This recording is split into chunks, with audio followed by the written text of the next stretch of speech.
City of Clifton, our U.S. Partnerships Manager, about how much I enjoy coming to universities like this and speaking to students, especially students like you who are also interested in sustainability and are going to be entering the workforce in a few years.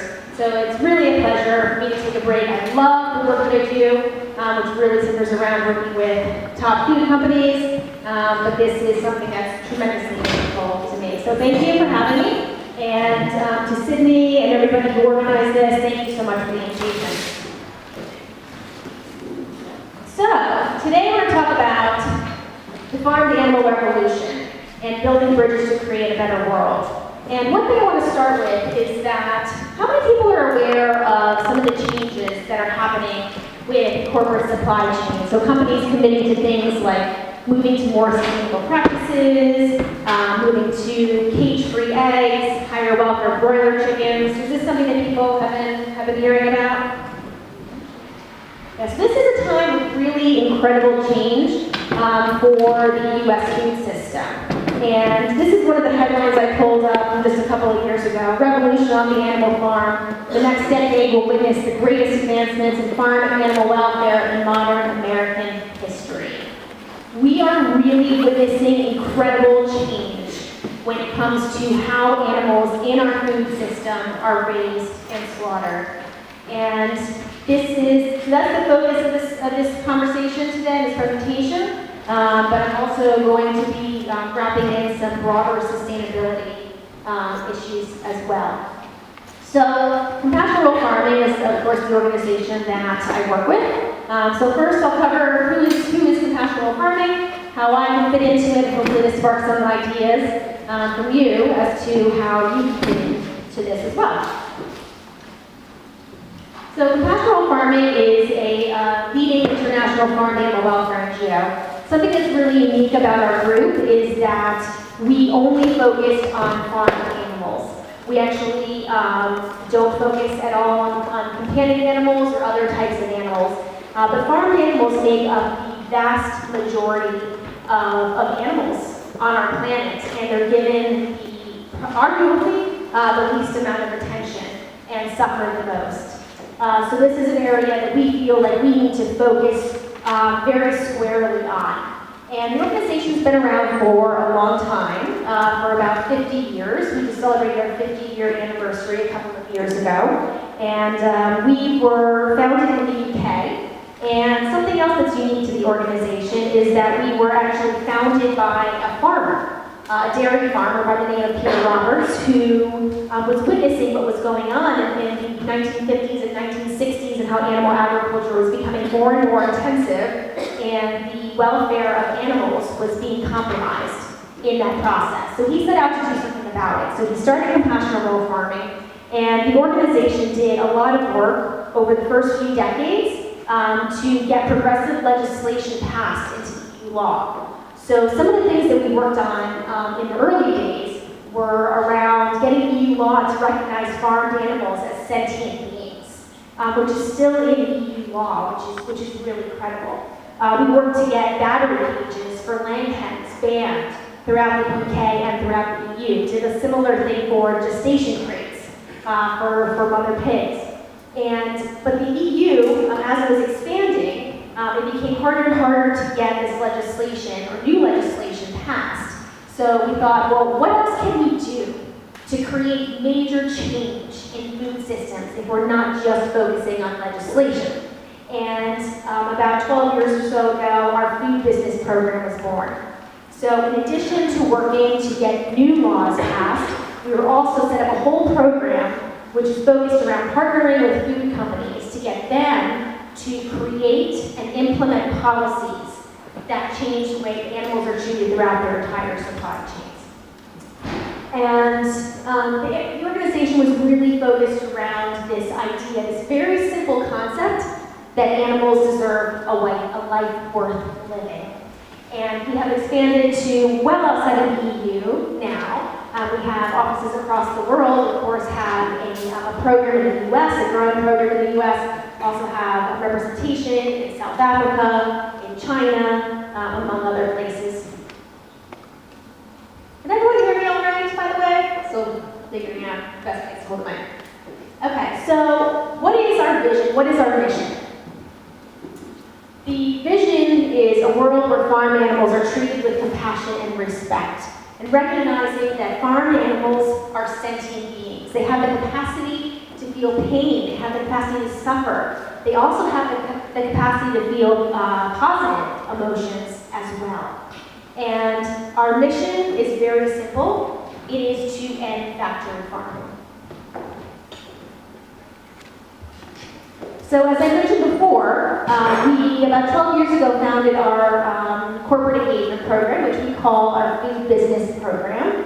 And when we first set up shop here in the U.S. about 8 years ago, we decided that this was the area that we were going to focus on for the U.S. organization. Now, for a long time, you can see the bottom left here, the circle here, you see physical well-being. So for a long time, we were just measuring whether an animal had a decent quality of life based on whether that animal was physically healthy. Was that animal alive? Is that animal free from disease? Do they have scrapes or burns on their bodies? If we say no to those, the animal's still alive and seemingly disease-free, then check. That animal has good welfare. We now know that is just one piece of the puzzle. We also need to be looking at other things. We're looking at, does an animal have a good quality of life or a decent quality of life? We also need to be looking at their mental well-being and the natural behavior. So some examples of those things are, and the way I like to explain this is, everybody, of course, is familiar with domesticated animals like dogs. And when their human comes home after a day of work, of course, a dog will jump up and down and wag their tail and show excitement. So that's the example of a positive emotion, a good mental well-being. And for natural behavior, animals are instinctually driven to do various things. So for a laying hen is instinctually driven to do things like lay her egg in a nest. Chickens are instinctually driven to dusting. Pigs are driven to root. So these are all behaviors that in intensive animal agriculture systems, animals are typically not allowed to do that. They don't have the kind of environment that supports that. So we want to see that animals are able to express natural behaviors, that they have, we're addressing their physical well-being in addition to their mental well-being as well. And the way I like to think about this, and the way I explain this to food companies too, is that we want to think about each of these circles as legs on a stool. And if you don't address one of these areas, it doesn't hold up. This is another way to think about animal welfare. These are called the 5 freedoms, and this is from the OIE, or the World Organization for Animal Health. And we look at these various freedoms. Are the animals free from hunger and thirst? Are they free from discomfort, from pain, injury, and disease? Importantly, are they free to express normal behavior? And are they free from fear and distress?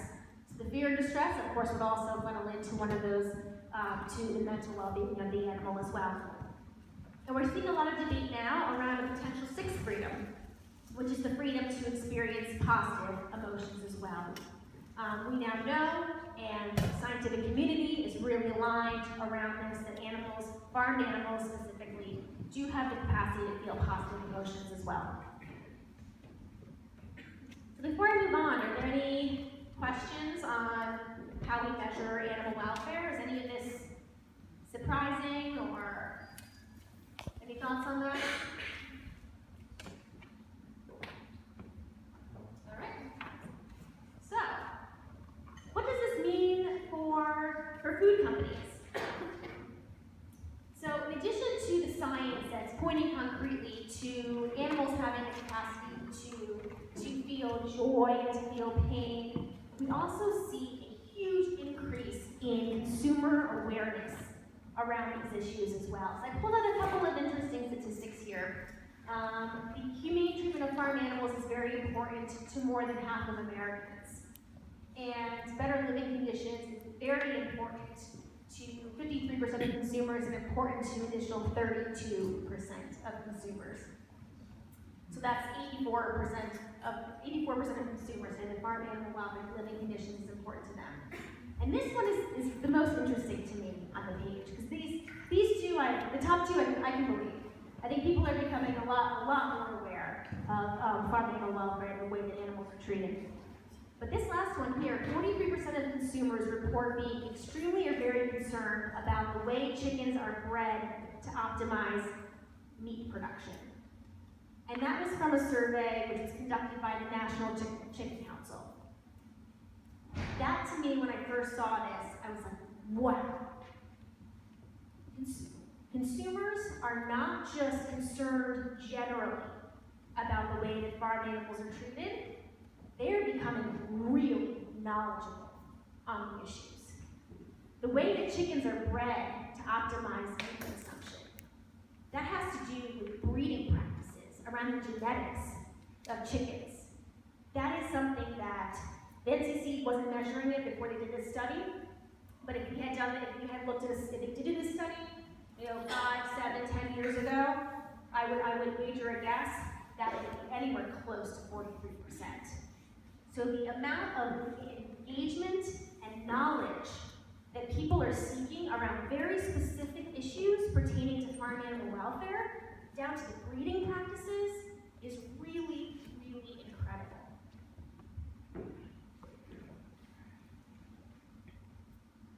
Okay, so moving on from consumers, also going to touch on a different stakeholder group that's also becoming engaged in farm animal welfare, and that's investors. So one of the tools that we use to engage investors is a report called the Business Benchmark on Farmed Animal Welfare. And this report is put out on an annual basis. Compassionate Farming is one of the partner organizations in this report. And this report, this past year, had 150 of the top global food companies included in it. And the report measured how companies were managing the risk associated with having farm animals in their supply chain. And this is a report that investors are actually utilizing to get information on companies that they're investing in. Another report is the FAIR initiative, which is the Farm Animal Investment Risk and Return report that represents $3 trillion in assets that aims to put factory farming on the agenda for investors. So there are more and more reports and more tools that are accessible to the investor community to highlight these issues. But kind of a general question, I'm going to open it up to you all. But why do you think investors would care? So we saw the report with the Business Benchmark on Farm Animal Welfare, but this report which seeks to raise factory farming and the issues associated with it to the investor community.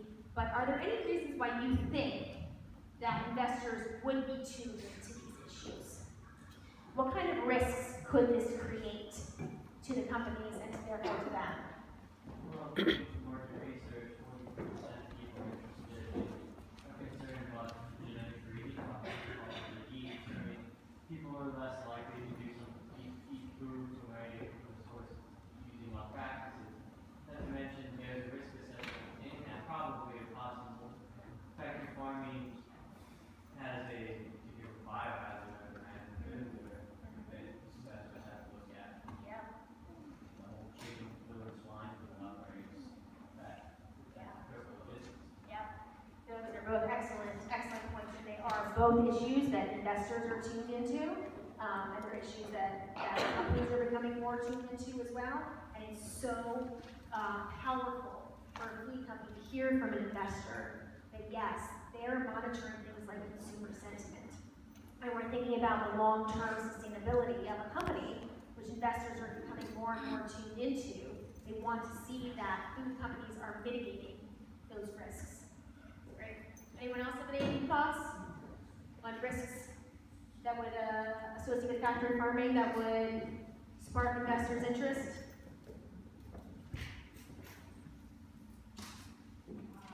Doing research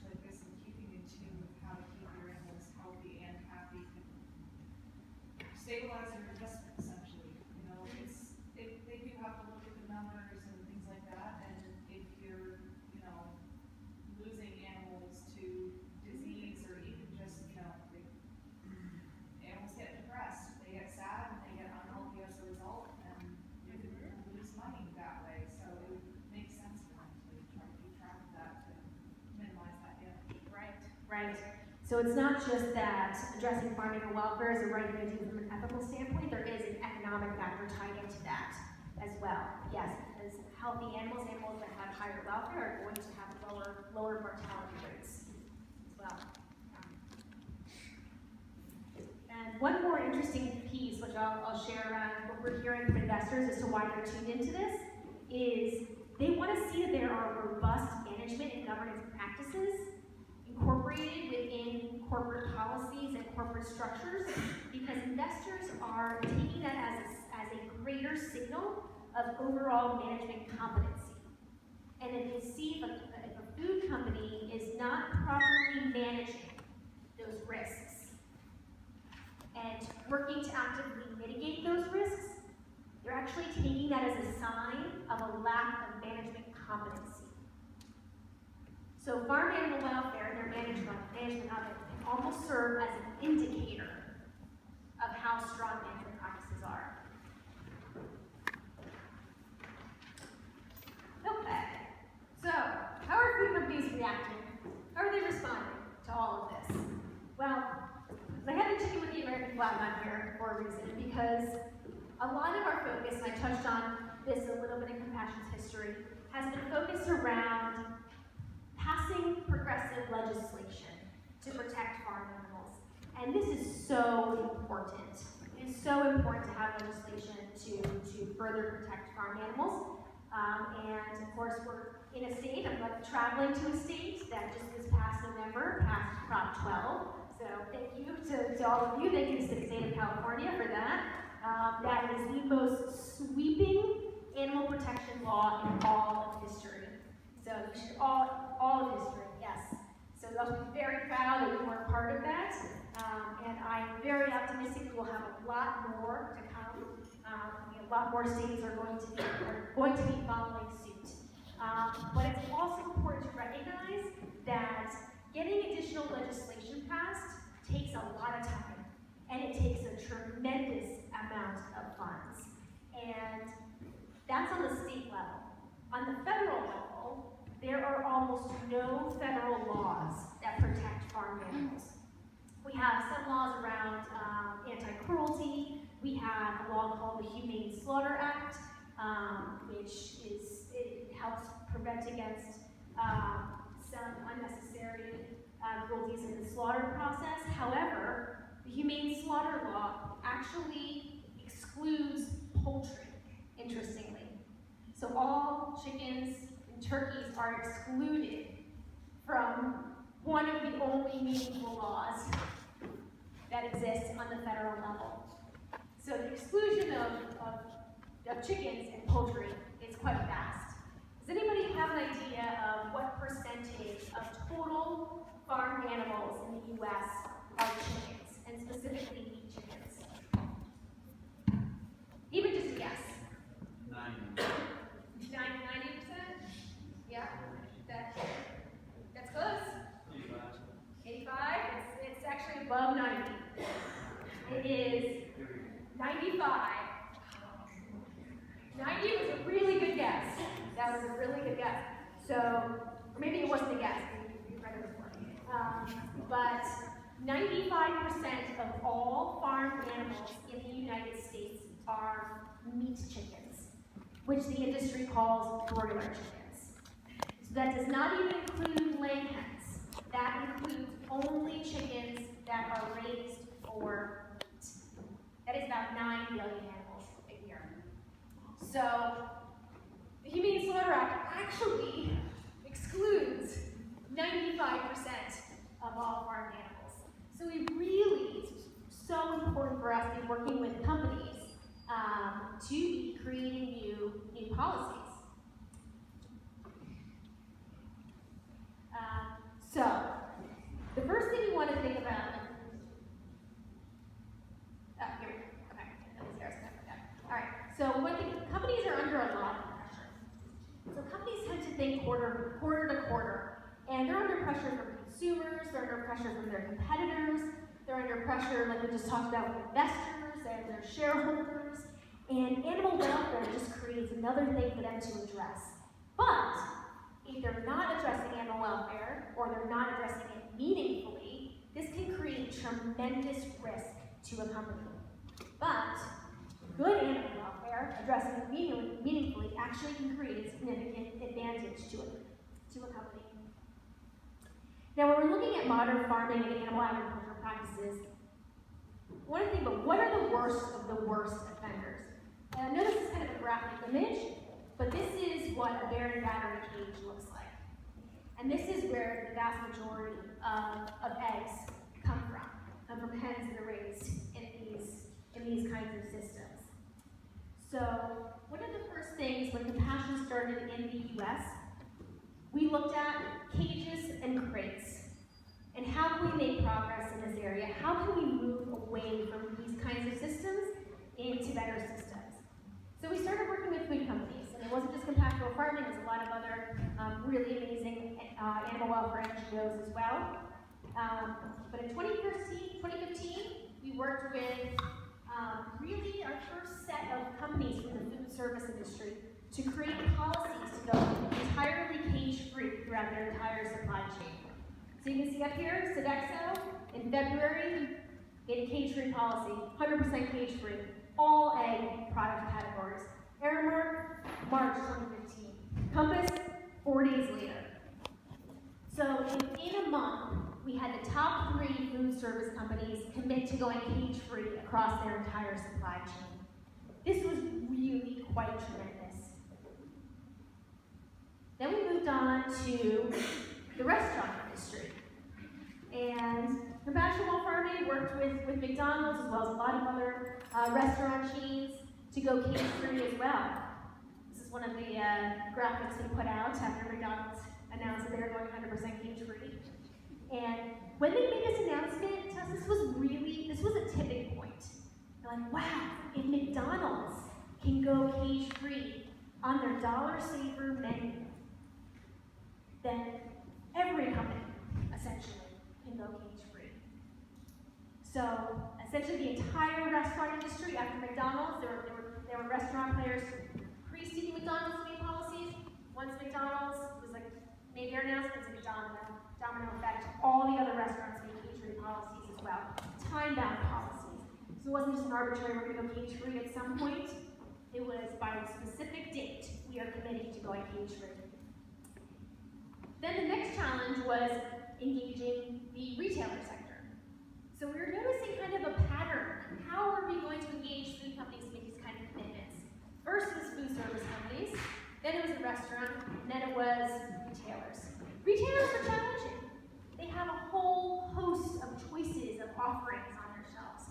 So to get retailers to say, okay, we're going 100% cage-free across all of our offerings, this wasn't like we were going in and saying, can you add cage-free eggs into your offerings?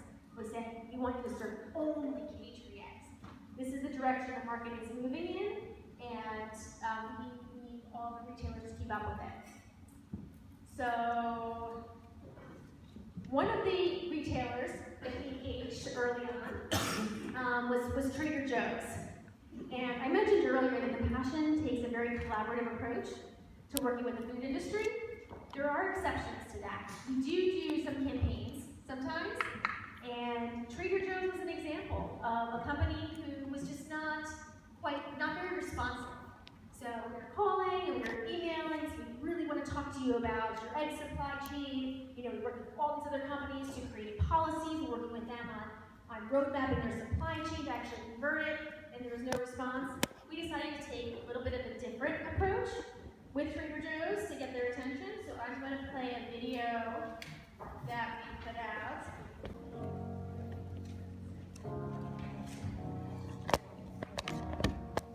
Yes, it's compassionate farming.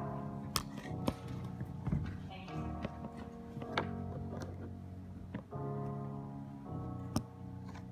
Hello, it's me. I was wondering if after all these years you go cage-free. Let's go over your policy. There's a change.org petition. So far you're not responding. Trader Joe's, can you hear me? I'm in